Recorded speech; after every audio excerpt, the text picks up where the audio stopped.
On October 16th, Xi Jinping opened the 20th National Congress of the Communist Party of China, the country's most important political event held every 5 years, by delivering, according to protocol, a report that reviews the past 5 years and looks ahead to the next 5 years.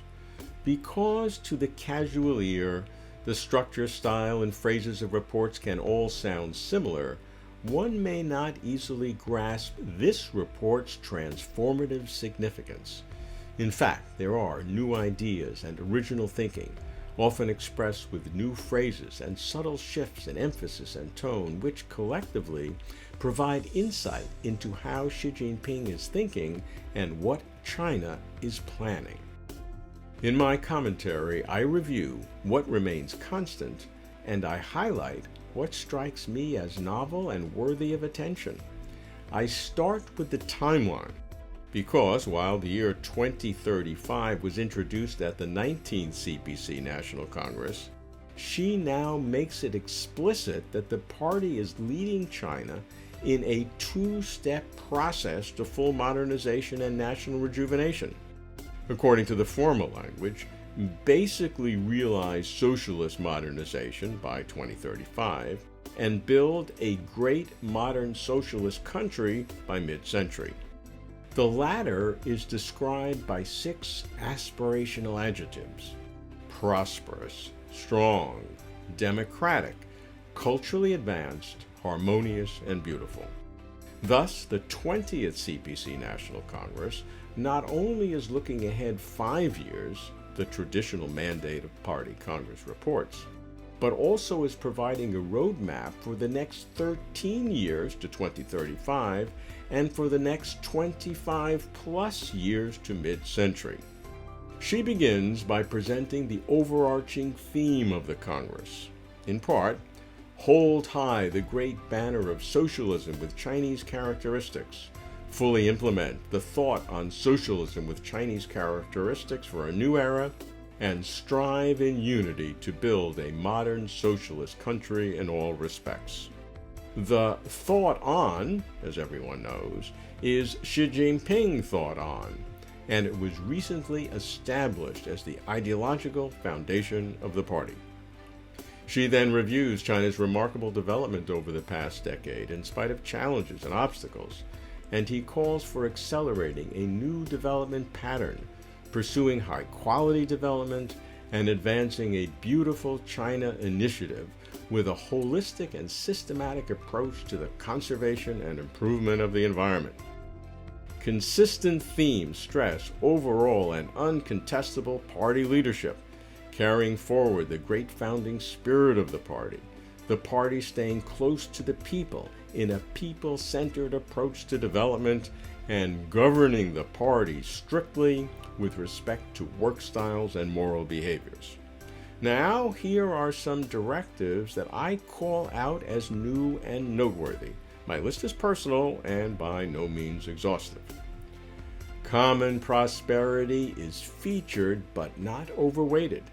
Common prosperity is intended to enhance standards of living for the relative poor. But common prosperity, she stresses, is not welfare and handouts. Hard work and equal opportunity are essential. And while private business will be supported, the accumulation of wealth will be regulated. Agriculture and rural revitalization continue to be priorities. National security is more comprehensive than I've heard it before, encompassing every aspect of Chinese society, from food security to dual circulation, enhancing the domestic market for economic self-reliance, to industrial supply chain resiliency, to ideological integrity, to resolutely safeguarding the political system, which everyone knows is party-led, and to defending national sovereignty and territorial integrity. China must be prepared to withstand major challenges, and although struggle is mentioned, it is less often than in other speeches she has given, while security and safety are stressed much more often. Science and technology self-sufficiency is perhaps the most important, especially in light of escalating U.S. sanctions. Science, education, talent, and innovation are linked in a novel way, with science as driver, educating and attracting talent essential, and creating an innovation ecosystem required. Breakthroughs in key fields are targeted, and international competition is recognized. I have no doubt that the unprecedented and relentless anti-corruption campaign will continue, because, as she says, it is required and right to offend a few thousand corrupt officials in order to protect and satisfy 1.4 billion honest citizens. Whole process people's democracy is featured as democracy in its broadest form, stressing the people's oversight and direct democracy at primary levels. And a brief reference to trade unions catches my ear. Rule of law is stronger, more detailed, frankly more convincing than in prior reports. The marketplace is reconfirmed as playing a decisive role in allocating resources, which is not new, but it is noteworthy, because some analysts have suspected retrenchment or return to status control. Reform and opening up will continue, though stressed less than at other occasions. The government is to play an improved role in allocating resources, which indicates recognition of the need to improve. Internationally, China is offering overtly to all humanity, especially to developing countries, a new form of human advancement, a new way to modernization, infused with Chinese experiential insight and supported by Chinese economic strength. China should proactively engage the world, contributing Chinese culture, offering Chinese ideas, showing the real China. There is undeniably more emphasis on military development, with specific admonitions, from new defense-related technologies and equipment to the need for training to face real-world combat conditions. Taiwan is featured prominently. She stresses that resolving the Taiwan question is a matter for the Chinese, a matter that must be resolved by the Chinese.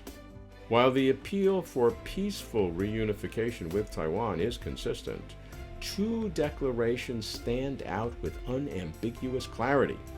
Taiwan reunification is essential for national rejuvenation, and the use of force will never be renounced to stop Taiwan independence. As she puts it, the use of force would be directed solely at interference by outside forces and the few separatists seeking Taiwan independence and their separatist activities. It is by no means targeted at our Taiwan compatriots. Young people are featured, their opportunities and challenges, a new generation for the new era. I do not recall a prior party report making such a focused and comprehensive appeal to young people. Finally, in assessing achievements and looking to the future, Xi Jinping says China should remain modest and prudent, never losing track of shortcomings and problems, which is precisely what Xi Jinping told me personally 16 years ago when he was Zhejiang Party Secretary. Xi Jinping certainly is consistent, and China's vision certainly is clear.